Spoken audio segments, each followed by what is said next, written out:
من چند سالم دل 22 قلب و دل 22 خیلی باشه دیگه.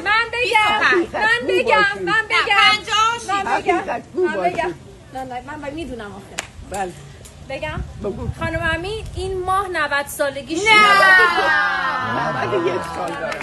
رمز موفقیت رقص و عشق و شادی همیشه تو خونم جریان داشته. بچه‌ها من I come here 3 days a week same dancing yoga. She dance every day.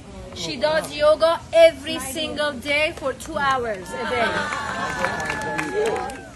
بی نام و نشان رهروی عاشق و بی پروایم هیچم، ولی در آسمان نورانی شما پروینم. در وادی عشق گام برداشتم تا هستی خود به نیکی آراستم. من پروین آراسته، مؤسسه خیریه امین آراسته که بیش از 3000 دانشجوی متخصص در رشته‌های مختلف رو به جامعه تحویل دادیم که در روند بهبود جامعه و خانواده مؤثر بوده و اثرات آن زنجیروار و تصاعدی ادامه دارد.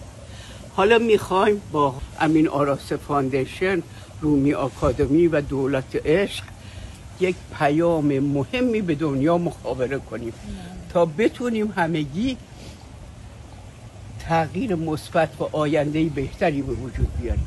این پیام میتونید شما با من تکرار کنید که یاد بگیرید. همه با هم این پیام باید بفرستید.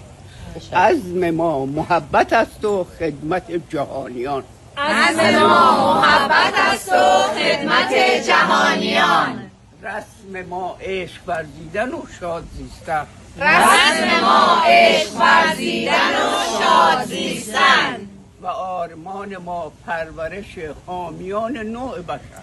و آرمان ما پرورش حامیان نوع بشر. با یاری تو می شود مؤثرتر شد، عاشقتر و عالمتر و انسانتر شد. با یاری تو می شود مؤثرتر شد، عاشقتر و عالمتر و عاشقتر شد، انسانتر. انسانیت مولانا رو میخوایم در دنیا پخش کنیم.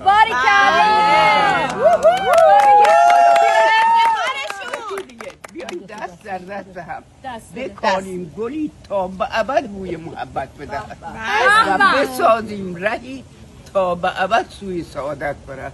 زنده باد.